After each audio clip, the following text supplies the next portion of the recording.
This time we show you a recipe to prepare the famous chickpea hummus. First we take a container for the processor and place 200 grams of cooked chickpeas and add 2 cloves of minced garlic.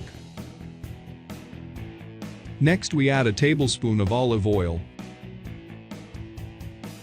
a little salt and black pepper. We process everything into a paste. If necessary, correct with water and a little more olive oil. We put the preparation in a bowl or on a plate and make a hole in the middle. Fill this hole with olive oil and sprinkle with a little sweet paprika. Done. We can already enjoy this ideal hummus to accompany meats or to spread with toasts, breadsticks or bread. Leave us a comment, a like or subscribe to our channel if you liked the video. Thank you for your visit.